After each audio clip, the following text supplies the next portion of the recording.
What's up, everybody? Welcome to the Echoes, a Notre Dame podcast. I am Mike Golic Jr. With me, as always, Jessica Smetana. Busy day around here. We've got plenty to get to from some comments made by Cam Newton and the folks over at First Take that we'll certainly sort through, as we always do.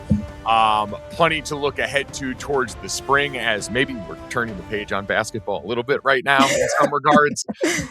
As always, follow us on all social media, all platforms at the Echoes ND Pod, wherever you get us on social. Check out the YouTube channel if you haven't already. Hit subscribe, the bell, all the things that I'm supposed to say on that front. But Jess, since we last recorded, it has been a busy week and weekend, a stretch of time that has giveth and a stretch of time that has taken away very recently here. So as Notre Dame finishes up the season, number 10 in the final AP poll, after going into preseason as number 6, with all the webs and things there, what stuck out to you the most over the weekend in terms of the most impactful Notre Dame related either roster acquisition or coaching loss? Actually, I have a pretty big Notre Dame related bit of news in terms of roster acquisition. We've gained a permanent new member now of our extended Notre Dame family because my boyfriend and I are engaged. Whoa! Oh my God! Sorry, my fiance. Oh my God! If my reaction is not telling enough, I had no idea this was coming. Holy shit!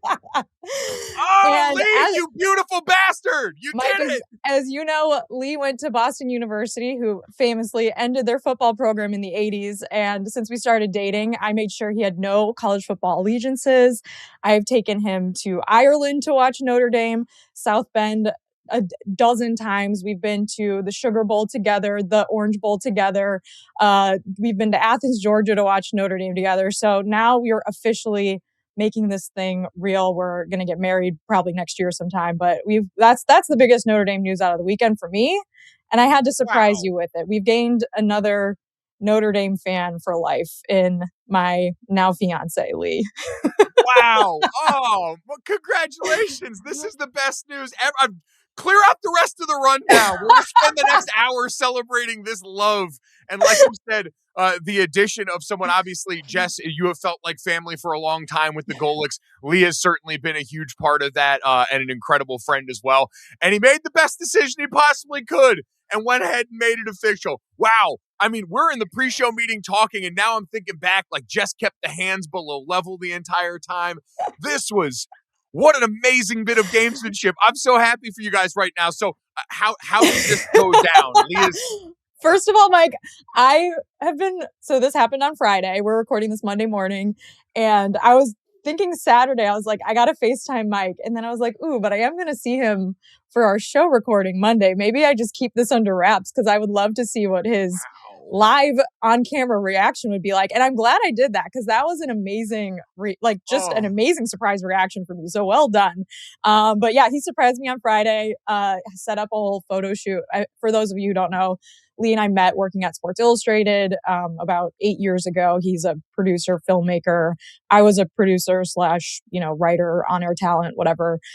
So he's very well versed in cameras and photography and setting up shoots and productions.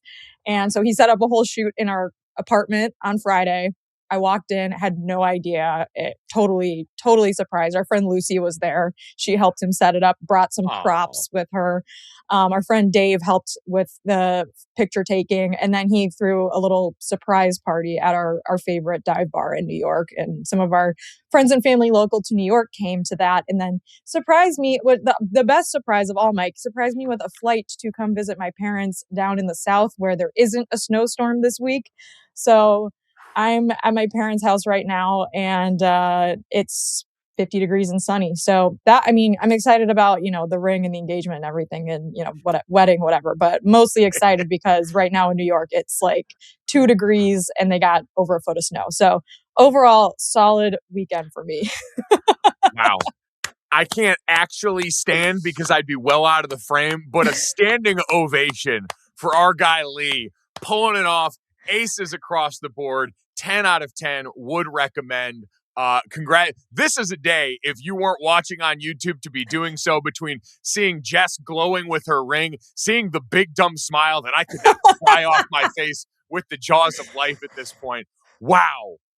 Oh man, that's so awesome, man! I'm I'm so fired happy up I for you surprised you. guys. This was the reaction I was hoping for. I'm so happy this went well. When you started setting up the intro, I was like, I hope he doesn't start talking about Mike Mickens right away, because that's going to be a real downer, and then I'm going to have to kind of throw the surprise in there. So I put on the rundown first. I was like, let's talk about the AP poll. Maybe we'll do some like weekend recapping, and I can just slide it right in. So well done, man.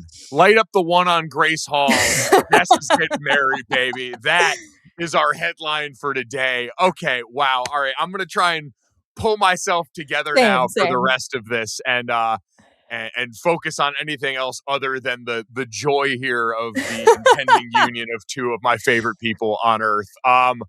Wow. Sorry.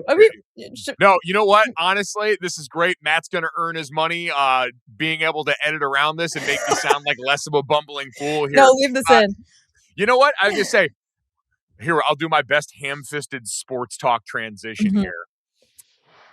Speaking of people looking to put a ring on it, Jess, Jason Onye, back in South Bend for another season, give it another year back. Does that work? Does that kind of get us back in the general direction? Yeah. Well, a mixed bag this weekend, Mike, in terms of Notre Dame news. The Onye news obviously was awesome, because we were saying, like, even without him, Notre Dame did a really good job in the portal last week, adding some experience on the D-line. But now we know he's coming back. His waiver for a 6th year got approved, so that was awesome news. But then, of course, we've also found out Mike Mickens is taking a job with the Baltimore Ravens as the defensive pass game coordinator and defensive backs coach, which was a huge bummer. So yeah, it was a little bit of a mixed Irish news this past weekend. I do actually want to talk about the AP poll for a second, if we can go back to that, because Notre Dame finished number 10. So another top 10 finish from Marcus Freeman. Obviously had a chance to finish much higher this year had they made the playoff, but started out preseason number 6, ended up being ranked behind Alabama in the final AP poll, which I know probably irritated some people, but I also think it almost would have been a bigger slap in the face if they were ranked ahead of Alabama in the final 8 poll because of how things ended up. Yep. But I think, generally speaking, from, for a 10-2 team that lost their first 2 games of the season, didn't play in the postseason at all, didn't win, didn't play in a bowl game, whatever, opted out, to finish in the top 10, I think is really solid, and shows how, Notre Dame's a team that was very well respected throughout the season, is going to go into now the offseason as a college football national championship favorite, if not, a top 3 team in next year's AP poll. And I think that you can't lose sight of that, even though the offseason was kind of weird. It wasn't exactly what we expected without the bowl game and without playoff games. But I think a top 10 finish, despite not even being in the 12-team playoff, is really solid from this team. And so I was at least happy that that's I know Marcus Freeman, that's not something he would ever brag about, because like he wants to win a championship, but finishing, a couple of years in a row now in the top 10 in the end of the season, I think is a pretty good accomplishment for him, especially coming in the season not even knowing who your quarterback was going to be. No question. And I think people always kind of frame bowl season different ways for different teams, either the culmination of or a springboard to. And all of this in the backdrop of what we now know about the team coming back does certainly feel like, hey, that's indicative of where they were building towards the end of the season. And as we learned last year, right, you can't necessarily guarantee you pick up right where you left off, even though Notre Dame brings back the most important part of that process. Certainly in the quarterback, the coordinators have stayed the same. You mentioned Mickens, obviously a huge blow in so many ways to the Notre Dame secondary development, and something that we can talk about. But, I saw On3 put together a composite of a lot of the way too early polls from across the media. Notre Dame checked in at 6th. I've seen between the betting odds of them to win the championship, CJ Carr to win the Heisman. I was talking to my mom the other day. This feels like it will be, going into the season, the most hyped year of Notre Dame football preseason since when Brady Quinn and company were on that Sports Illustrated cover going into one of his later seasons. Like, that's what this feels like. And it's something that, while we've had things to get excited about recently here, and there was a national championship appearance 2 years ago, in terms of now what you feel like you can get excited about going into the year, the sky's the limit at this point, right? Does this feel the same way to you, that we're in kind of unprecedented preseason hype waters? Absolutely. And it's just going to get more and more hypey as the offseason goes on, because now we've got 7 more months of breaking this kind of stuff down for football fans. Like it just kind of builds and builds and builds throughout the offseason. So I anticipate by next August, we're going to be going a little crazy, Mike. But another thing that we talked about last week was both coordinators coming back, offense and defensive, being a huge part of just a feeling of continuity that this staff and this team hasn't had since Marcus Freeman became the head coach. But now with Mike Mickens leaving, who's been a huge part of not just, Notre Dame's staff for the last few years, but also has been what it seems like a close friend of Marcus Freeman for a while now, someone that he really trusts, someone that potentially could have become the defensive coordinator last year, was someone that I think was considered for the job, ultimately went to Chris Ash. That I think is it's a pretty big deal. And I'm not going to say you spoke it into existence last week, but I do think you made a comment about not losing any coaches to NFL positions. And then, 7 days later, we got Mickens leaving for the Ravens, and now he's going to be reunited with Kyle Hamilton and that defense. He's going to be on Jesse Minter's staff. I know they go back quite a ways. There's like this Notre Dame, Cincinnati, just like constant circle. I mean, there's a couple more teams you could probably throw into that little like circle of coach stealing and stuff like that. So I think the one consolation, and I don't know, I don't have any clues of who Notre Dame might be looking to replace Mickens with. It's only been, like 7 or 8 hours since this news broke last night, or maybe 12 hours now. I don't know what time it is. But anyways, I imagine that since Mickens was interviewing for other jobs last year when it looked like he potentially could have left for a coordinator job, Marcus Freeman's got to have some sort of short list. He's got to know, like, this is a highly sought after member of my staff, and I have to be ready to either,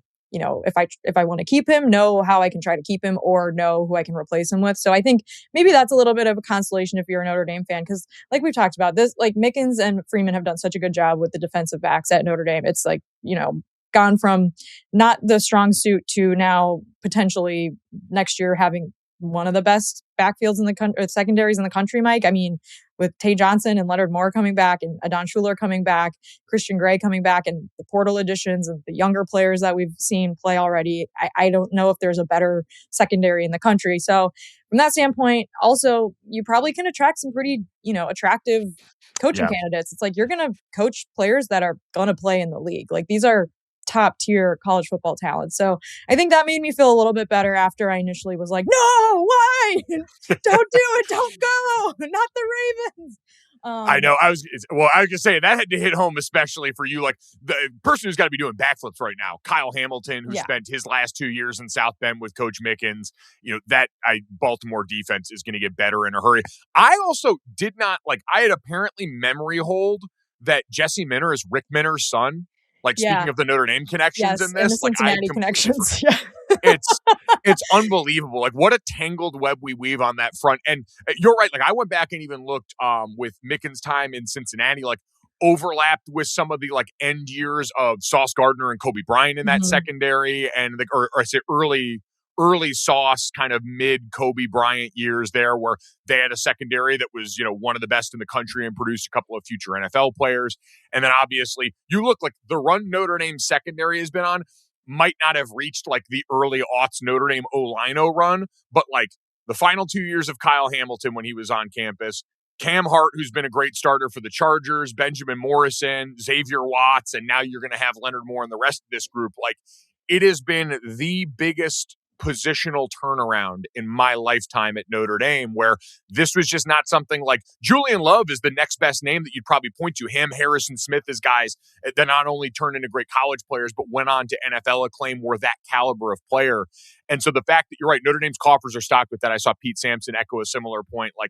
Notre Dame, in losing their linebackers coach, and Bulla knew they were going to have to go make a hire, and clearly were looking Marcus Freeman aware, and that's how we wind up with Partridge coaching the D-line and making that move. So you're right. I trust that they're ready for this, and the sell could not be easier. If you're a defensive back coach with options and you don't light up at the chance to get to take a little bit of credit in retrospect for Leonard Moore when they go on and they see you were his coach in the Wikipedia page, man, what else are we doing this for if not to be able to point to him and say, look who I helped, even though he's perfect right now? Yeah, absolutely. I think that they probably have a lot lot of options. And from what I have heard, like the salary pool is really strong now for assistants. So, it's a big loss, of course.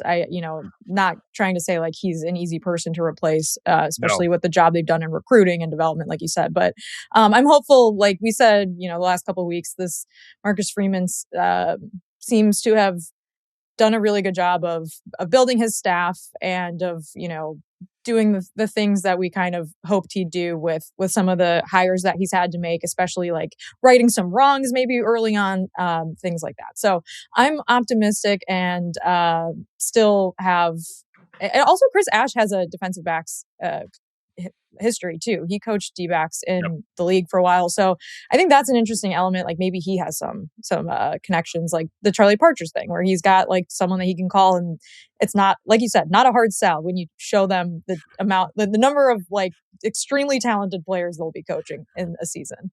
I like the Chris Ash heist movie vibes to this. Of, like, I'm getting the band back together for one more job as they go into the 2026 season. But hey, listen, shout out, thank you to Mike Mickens, as someone that was a Harry Hiestand disciple on the offensive line and waxes poetic often about what that did in resetting the foundation and the pride in that room. Mike Mickens has done that. He has authored some of the best defenses, especially against the pass, in recent school history. So an incredible legacy he leaves behind in South Bend. Like you said, integral in signing this class, going to do a phenomenal job with Jesse Minter in Baltimore. And Ravens fans have taken great solace in the fact of watching, kind of like we were watching like Quincy Porter and those guys leave Ohio State, when I saw like, Jeremiah Smith and those guys seem upset that like Mylan Graham is leaving and going to Notre Dame. That's usually how you know it's a good signing. So Ravens fans take great solace in the fact that we're all hurting a little bit today. But it's a time where Notre Dame really not a lot of other losses to speak of. Like we mentioned a little off the top, Jason Onye coming back. Like for most people, a 6th-year defensive tackle, people might wonder why there's so much celebration, but it just kind of represents the continued windfall that we've seen along that position in the transfer portal. And for Jason, who we know in 2024, Al Washington talked about, this is a guy I'm going to remember long after coaching, like what he's been through from a mental health standpoint, going back to that 24 season, coming back and playing the way he did towards the end of 2025. What he represents is kind of at the heart of what Marcus Freeman and the staff have been about in the way that they've built their roster. And so to have him back as sort of the capstone on a D-line that's going to be breaking in some new faces, expecting some other guys to set up, but then has some guys that came on and were productive last year. Like it has gone from the biggest question mark of the offseason to the most emphatic answer, I think, bar none of the offseason. Yeah, and even just from a human standpoint, I'm happy for him as a person, not just for the team and having another really great player that gets to join them again for another season. But yeah, like you said, what he's gone through, and missing the 2024 run, I'm sure was difficult when he was away from the team, and then coming back and getting better every game in 2025 too. So excited to have him back. That was some great news. I generally am skeptical when it comes to like NCAA waivers and things like that. I'm like, I have no idea. I wouldn't bank on it, but that was great news. And before we move on, we're going to talk a little bit about the schedule and everything in the next section of this, but I want to talk quickly about the college football playoff news. And I want to talk, like, finally put a bow on the national championship game, because we recorded last week before the game happened. So if we have any final thoughts on Indiana and Miami, I want to get to that in a second. But first things first, we're sticking with 12 teams next year, which I think is probably a good thing. To your point a few weeks ago, a sport that changes its postseason format every 2 years is bad for fans. It's unserious and it's silly and stupid. So probably good we're getting another year of 12 teams. But this means, Mike, there's going to be some changes to the formatting. So what do Notre Dame fans need to know about the memorandum of understanding that is now going to come into effect with 2026 season? Yeah, what people need to know is now, basically across the board, the Power 4 conference champions and Notre Dame will all have automatic qualifiers when meeting certain thresholds. So now the Power 4 conference champions get an automatic bid. It used to be just the 5 highest ranked conference champions. And now for Notre Dame, if they're ranked inside the top 12, they will also receive an automatic bid into the 12-team field, which has drawn a really continued outsized amount of blowback for something that was pretty widely reported on in 2024 as it was happening. Certainly got the bump last month when it was going into Selection Sunday, and everyone continued to make the point, which I'm glad, Jess, we got the other side of this point too, which was James Madison would have been replaced by Duke. 7-5 Duke under these new rules would have also made the college football playoff in this run because the ACC champion will be guaranteed a spot, as well as Notre Dame would have technically been in over the Miami team that beat them and wound up as the runner-ups in the national championship, which I always put the little asterisk against because I think we saw pretty clearly, and you has made this point on the podcast before, that this committee was going to do whatever it took to make sure that head-to-head still won the day. And I have a feeling that with this new caveat in mind, if that's ever in doubt, even though it's been used as this doomsday scenario by everyone to belittle this MOU, that they would probably find a way to make sure that that still won the day and skated this as best they could. Yeah, I mean, all you need to know is that this was something that everyone agreed on. It was not some secret weird thing. Like if you're a fan of a team in a conference, your conference was part of this negotiation and they agreed on this. And also, Mike, the Notre Dame gets special treatment people, just like remind them what happened this year. Like, I would have loved some special treatment in 2025. Didn't really get any. Notre Dame got flipped by Alabama after they beat a crappy Auburn team in the last week of the season, and then got flipped by Miami at the last ranking, even though neither team played in conference championship weekend. So like the special treatment thing is like, okay, whatever. Well, first of all, you guys all agreed on this. Second of all, I would love some more of that. We would have loved to have it this year. Yeah, no, I completely agree. I think, and listen, I'm not going to act like the agreements on this were all hunky-dory, right? It's sort of a similar to it's tied to the Big Ten and the SEC getting decision-making power and all this going forward. Like, no one's doing this out of the kindness of their heart. There's a tension in the room where might makes right, and a lot of these decisions tilt in that way, and this Notre Dame decision kind of becomes part of that process. But to your point, everyone in understanding what the forces at play were in the sport did agree to this. They agreed to it in, again, the open. It was reported on Ross Dellinger as we've been over ad nauseum. So with that in mind, let's take a quick break. When we come back, let's look at that schedule for next season, and let's get into some of the hashtag discourse that popped up around it at the end of last week right here on the Echoes. College football not feeling as juicy as it once did? Let me put you onto something that'll shake up your Saturday and every other day of the week. Because now that Wendy's has crispy chicken tendies and a powerhouse lineup of new sauces, it's time you transfer to the hottest team in the league. That's right, Team Tendies. Wendy's Tendies. They're making their undeniable rookie season one for the books. Enjoy first-string flavor from some 5-star recruits. Rep your new favorite team everywhere you go, but make sure to cheer with your mouth closed. Take it to the end zone of savory sauces like honey barbecue, creamy ranch, and the new Wendy's signature sauce to experience a total taste bud blitz of flavor. It's time to join a team that won't upset you with an upset. Taste the phenom that's gracing the gridiron with its juicy, crispy, and tendery tendencies. Don't fumble the bag. Commit to Team Tendies and call the most delicious plays in the playbook. All right, huddle up, guys. Tendies on 3. Tendies on 3. 1, 2, 3, Tendies. Let's do this. Wendy's Chicken Tendies, now participating U.S. Wendy's. Welcome back to the Echoes podcast. And like I said in the first section of this show, we need to put a pin on our thoughts from the national championship game. But I don't want to talk about the game, Mike. I want to talk about Marcus Freeman doing film breakdowns, laughing, giggling, having a great time on College Game Day in the pregame show, in the halftime show, and just showing everyone how good he is at television. I guess this doesn't come as a surprise to me, but were you at all like, wow, he's a natural at this? I guess you just never know. Like, he's obviously great in front of a mic. He's clearly great in front of the team. I saw Pete Sampson did an article talking to Eli Reardon, and he said Eli's like, he's such a charismatic public speaker in front of the team. It always feels fresh. But I had a buddy of mine text me who worked over there. He's like, Marcus might be the best analyst that we have right now. Like, he was amazing. So, and I think, there was also a feeling of maybe this is a like cooling down of that Cold War feel that a lot of people felt between ESPN and Notre Dame at the end of the season. Maybe if there were any hard feelings, you kind of bury the hatchet with this. And, Marcus shows up, puts on a great performance, gave a lot of great answers too about this year's team and did what we all kind of hoped he would do when we heard from him on the mic, both in the press conference he gave shortly before during that week and that where it's all eyes on 22. It's leave no doubt, which will be, as we said, etched on every t-shirt this offseason for them. But I thought he was awesome. I thought he was great. And I know that some fans were like, screw ESPN. Why would you go on their show? Like, blah, blah, blah. And I totally get that. I get why fans feel that way. But I think that anything that makes Marcus Freeman look good, makes 16 to 22-year-olds want to play for Marcus Freeman, That's what's best for everyone here. So if anyone saw clips of him like laughing, I know they were joking about the wrestling fiasco with Pat McAfee cracked a joke about it. Marcus had a big belly laugh over that. Anything that makes Marcus look like, oh, that's someone I would want to play football for. There's 100%. The recruits and players and transfer players. Everyone's watching clips on their phone and they're probably like, what a charming guy, just like we were, Mike. So I'm for it. If it's good PR for Marcus Freeman and Notre Dame, you never know. That could equal some extra wins down the road on the football field. That is. So speaking is so true. Yeah. Speaking of those, lots of consternation over Notre Dame's schedule, both on television this past week, social media, whatever. I looked at the schedule, Mike.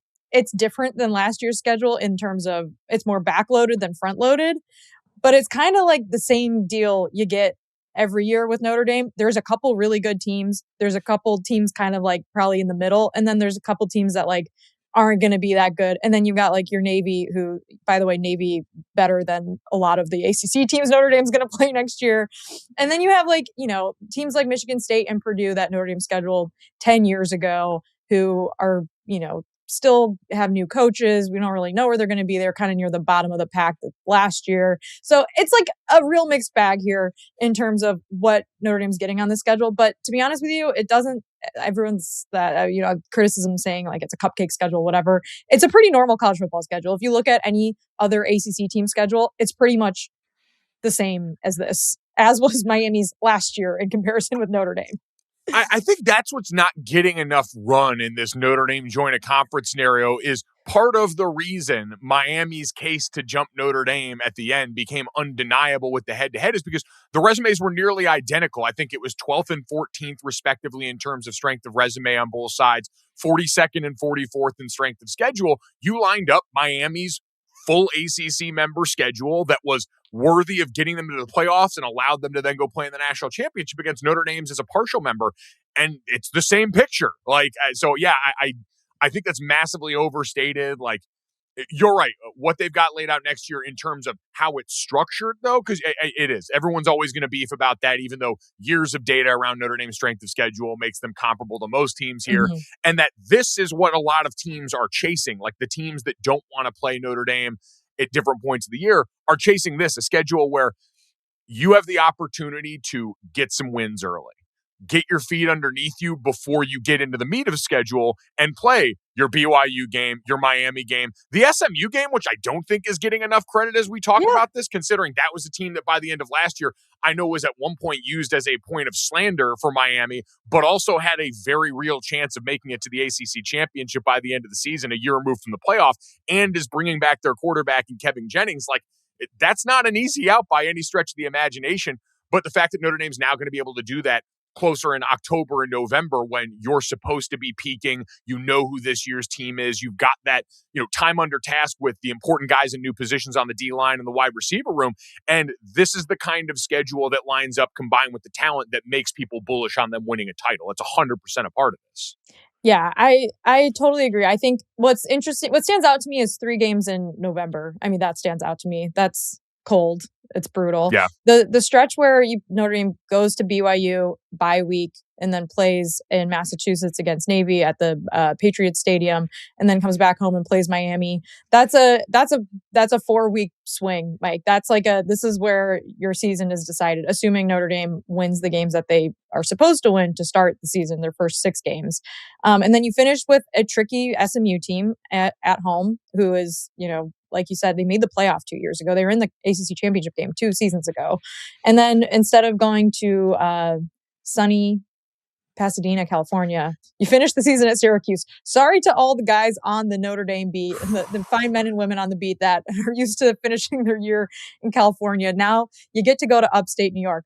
But yeah, I think what stands out to me here is exactly that. Like the season, it's a little flip-flopped, but it's the same situation where if Notre Dame has if they finish 11-1, they're going to be in the field. If they finish 10-2, you're probably going to be on the bubble. You might get left out. And I think that's the same reason why the whole MOU thing, it doesn't really seem like it's going to be that big of a deal to me, because I think if Notre Dame's 11-1, they're probably pretty firmly in the top 10 And so they're nowhere near the number 12 spot, and they're in the field. Probably a top 6 team, even potentially even a team that could get a bye. But if they're 10-2, I think it's the same as this year. It's like, well, you might not make it in. And as we saw this year, I think the committee would feel pretty comfortable putting them far enough back that they wouldn't get in over a team that they lost to. If, say, Miami is in there or another team on the BYU is in there. So I think, the schedule is fine. I don't know. People want to freak out about it. I think everyone that isn't a Notre Dame fan thinks Notre Dame plays 12 service academy teams every year. That's something that me and my friends have been saying for a long time. It's like, okay, they think we play like Air Force and Navy and Army every single season. And no, it's 10 Power 4 teams and then Navy and usually another team. And listen, like we've talked about it, the realities of the ACC scheduling agreement mean we're not always getting the best inventory in that deal, which is why Notre Dame and Clemson had their own agreement outside of that. Mm-hmm. And, it's teams that on paper look good at the time when you do it. Like I mentioned the other day, like, we had Cam Newton go on First Take and do a lot of blustering about Notre Dame that wasn't really fact-based and talked about handpicking the schedule. Like, Notre Dame over the next 6 years has gone out of its way to schedule Texas, Florida, Alabama, Arkansas, Cam's alma mater in Auburn, and the reigning national champs in Indiana for, I think, like 2030. And you build it out at the time. Like when they announced that Notre Dame Indiana game, I don't think this was in the midst of the Renaissance, unless I'm getting that time period wrong for Indiana. Mm-mm. And so you announce that and you hope that those games age well. You've picked prestige blue blood programs, a lot of them that I just named right now are teams that have been in and around the playoff conversation or been the kind of teams a la Florida where everyone who plays them in the SEC points to the talent and says, look how talented that team is, and we get credit for it. So Notre Dame in the inventory it does control is trying. We'll see if all those games stay on the books. We know it can happen, but that's part of the game with them. And at the very least, Notre Dame can always point firmly to this and say, we're trying to schedule the best possible teams. Whether or not they'll play us becomes a different story, cough USC, but that's, besides the point to the people that want to use that as a net negative.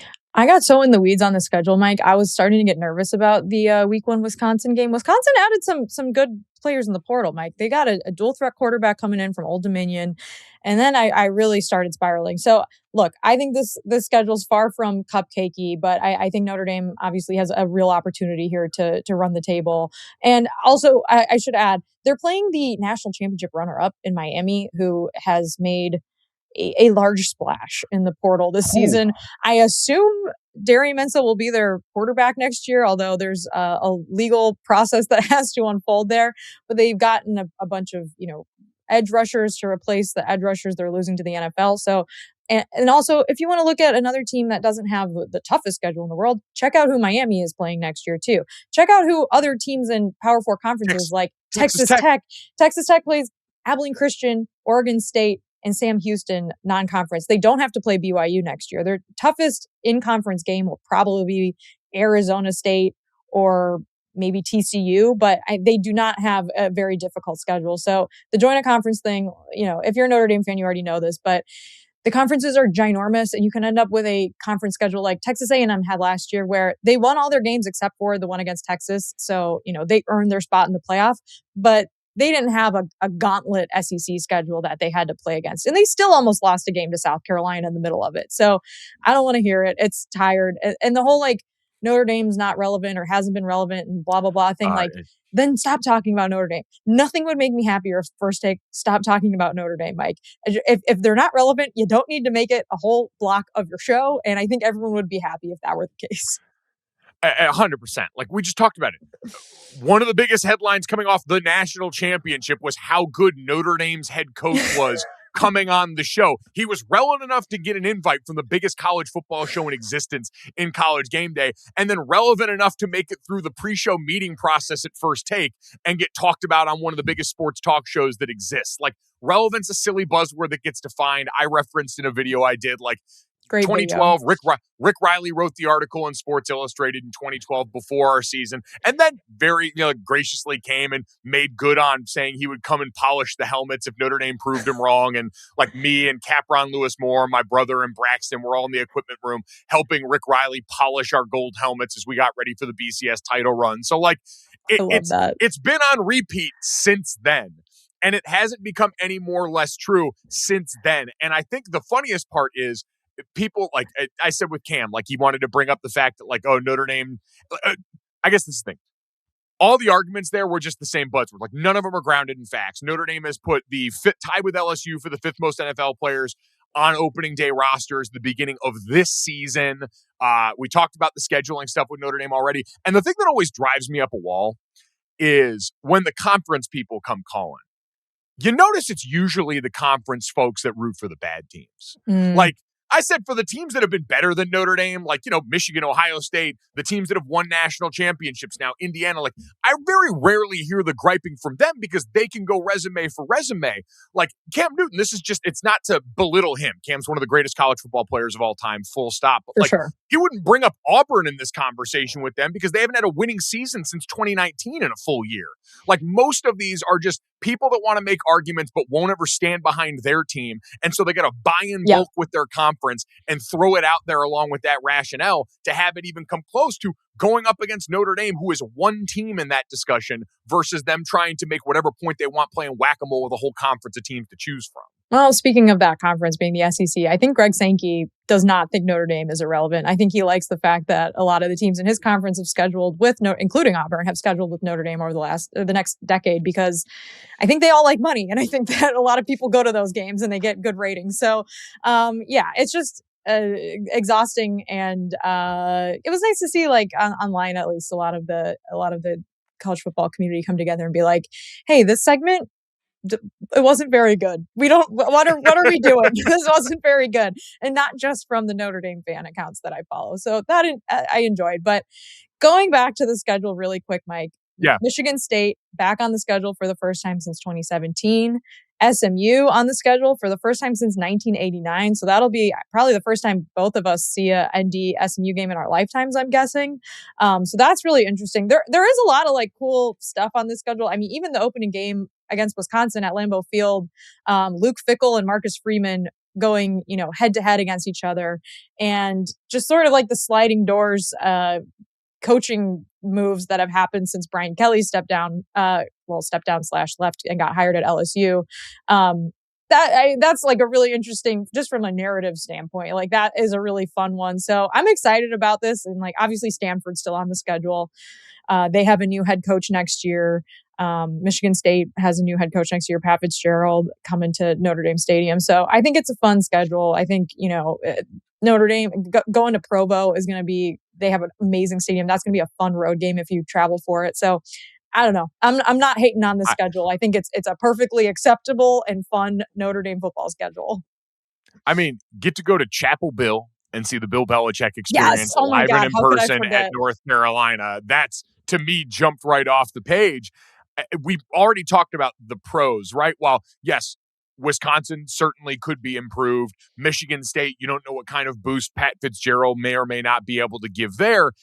But, and then the other one, I think getting Navy coming off the bye, always having an extra week of preparation for them certainly helps.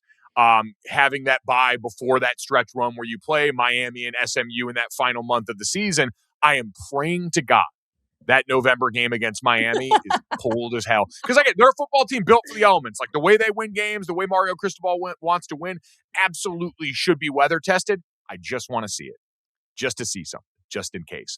But the thing that is concerning, you mentioned that BYU game is on the road at BYU right before the bye. Yeah. Like that will be coming off the run where to start the season. They won't have had a break at that point.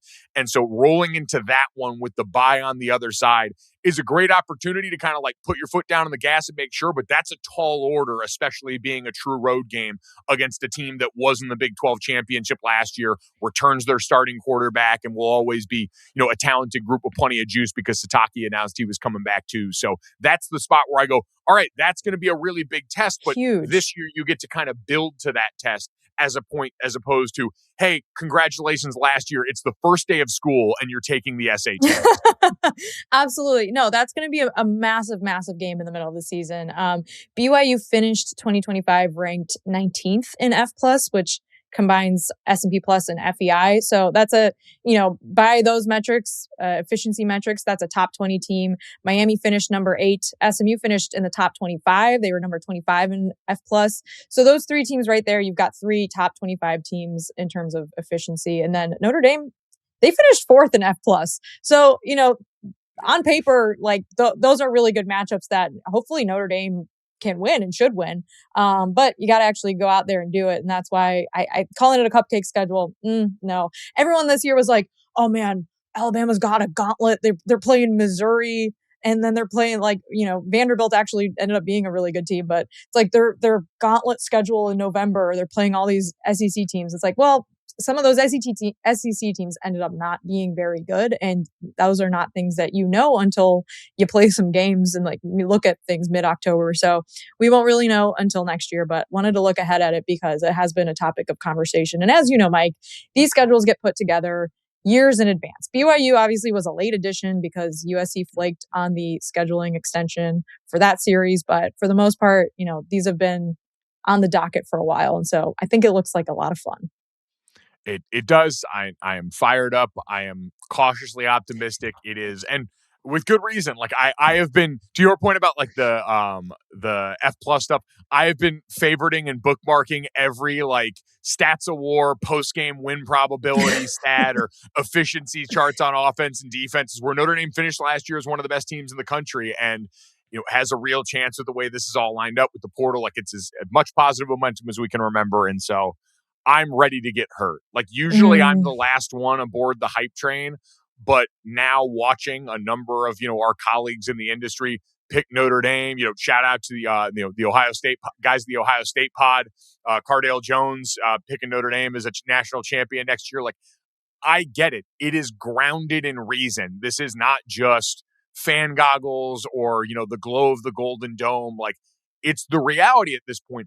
But that also comes with a significant amount of pressure. And so how this team goes about the rest of the offseason, the motivation for the guys that were there and getting snubbed, Marcus saying, keep that pain, that's real. I remember losing in the national championship and I was done. My college career was over and I was getting ready and training for my pro day. And the juice that still provided in every day of how angry I still was at how that went and how embarrassing that was and how that slight was it's not just coach speak. That was legitimate fuel for I can't let that go out there and be my lasting football memory. Mm-hmm. And it informed the way I did that. I always said I couldn't imagine. Now that was true last year for guys that were coming off having lost a real national championship. Mm-hmm. And we saw that's still not enough. There's not enough glitter and hope and fun rah-rah bullshit to actually have that propel you into winning. But it is a significant enough factor. And it sounds like everyone in that room was truly stunned and angry enough to where if you put that to work the right way with the talent they got, you got a group that could be pissed off with the right edge to do this. Absolutely. Well, I'm fired up now. I'm going to go probably run through a brick wall while listening to Marcus Freeman clips from College Game Day, Mike. But when we get back from the break, we're going to wrap this thing up with some non-football news items and maybe look ahead to the Super Bowl. Thank you, as always, to everyone who makes it to this portion of the Echoes. Download, subscribe, rate, review, tell a friend if you haven't. We like to try and get to some non-football news and notes in the C block. If there's anything you're interested in, always hit us up in the YouTube comments. Leave us a review wherever you listen to your podcast as well. We love hearing from you guys and making it more of a conversation. As we know, we've talked a lot about the Notre Dame men's and women's basketball programs to varying degrees of success and happiness during that time period. But one thing we've got coming up this spring, Jess knows my personal passion is always the Notre Dame lacrosse season. And the preseason lacrosse poll is out there now. It is the Kane lacrosse poll over at Inside Lacrosse that has Notre Dame among the favorites for the 2026 national championship. They're ranked 8th in the country entering the season over on that Inside Lacrosse poll behind a lot of the usual suspects there. And Jess, this is a massive year for Notre Dame lacrosse, who in the last 3 years went back-to-back as national championships, the first in Kevin Corrigan's, now going into his 38th season as the head coach of the Notre Dame lacrosse program. He is Notre Dame lacrosse. He is every bit of it, and this team has gotten to the mountaintop. But this is going to be the first season since 2020 where we haven't had a Kavanaugh on the roster. Chris Kavanaugh, the last head to the PLL, now gives us a Notre Dame version of Notre Dame lacrosse that I do not know. And that will be the big question mark this year is not only how do you replace the production, but how do you replace the leadership of, I think, the greatest single family in terms of high-end output in the history of Notre Dame athletics, period. I was going to say, this is like if Joe Montana had two brothers that also played quarterback at Notre Dame and won national championships. It is just a prolific lacrosse family. I went to school with the eldest Kavanaugh. And yeah, it's an incredible legacy that their family has left on the team. So what does that mean? Like, what does this team look like now without any Kavanaugh on it, Mike? Who are our stars? Yeah, so and Cav's not the only one gone here. So if you look at who is outgoing from this Notre Dame team, you look key losses: Chris Kavanaugh, Jake Taylor, who is coming in probably the best in a long line of Notre Dame finishers around the net on the attack. He was always kind of that ESP with the Kavanaughs where they'd just be able to flip the ball and he'd be right there. He had insane stats about the amount of goals scored versus the amount of time he actually had the ball in his stick. He was that good. So you lose him. You lose Will Lynch, who's another one. You don't write the story of Notre Dame's 2 national titles without Will Lynch reversing years of ineptitude at the faceoff spot. One of the best to ever do it there. And then Ben Ramsey, who was an All-American short stick defensive midi, which doesn't sound like a lot, but Notre Dame having guys like that has always been a huge part of their team. That being said, Notre Dame brings back Will Donovan, who's probably the best long stick defensive midfielder in the country, a 2-time All-American and a first-teamer last year. They bring back Thomas Ricciardelli, who's their goalie, who's in another long line of great players at that spot. And then the defense returns everyone. And if you know Notre Dame Lacrosse, they have been a program built on defense forever. And you know the name Todd Light from football. His, I believe, nephew, Sean Light, is unquestionably the best close defenseman in college lacrosse.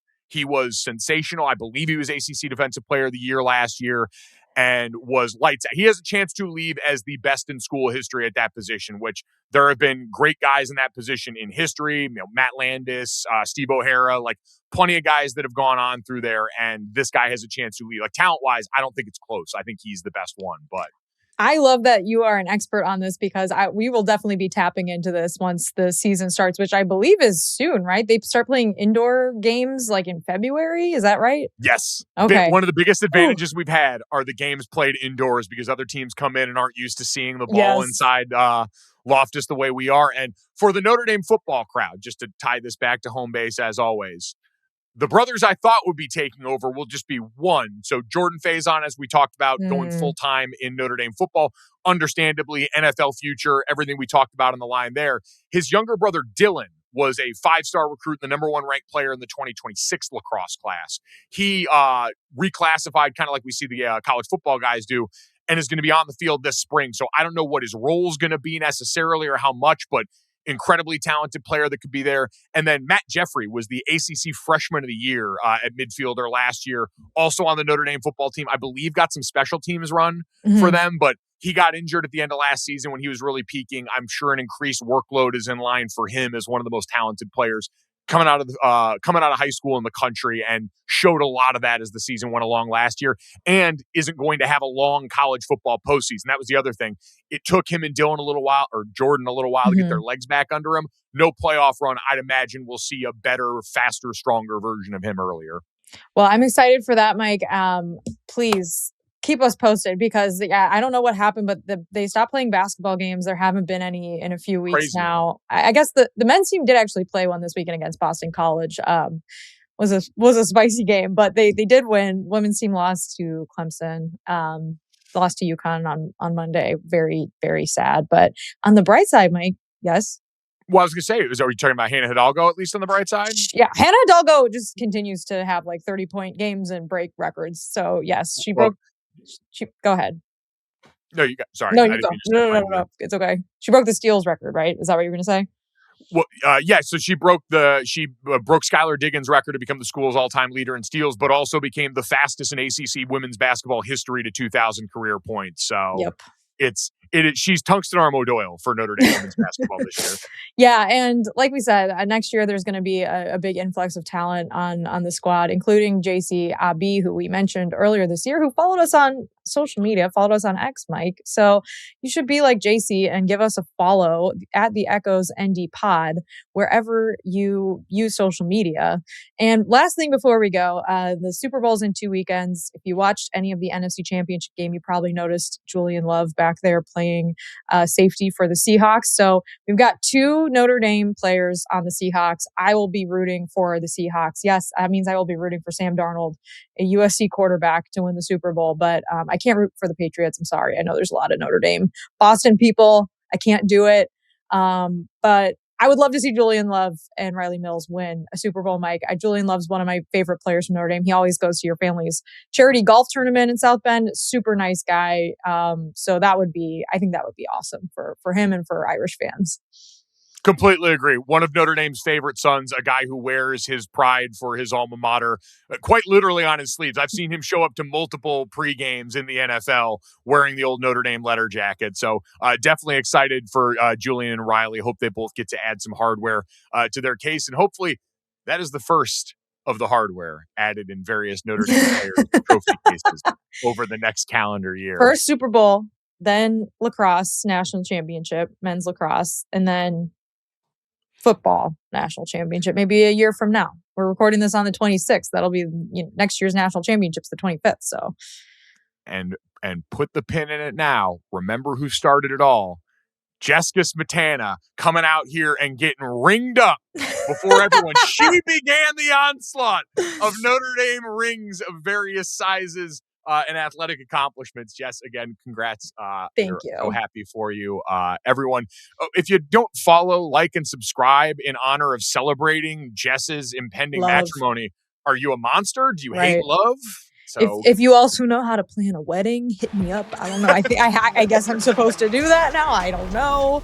Can't be during football season, but there will be some Notre Dame elements tied in. Don't get it twisted. The fight song will be played on the dance floor, Mike, and I know you will be there to cut it up. So we will leave no doubt on the dance floor at Jess and Lee's wedding. Congratulations to you guys. Thank you to everyone for listening, and as always, go Irish.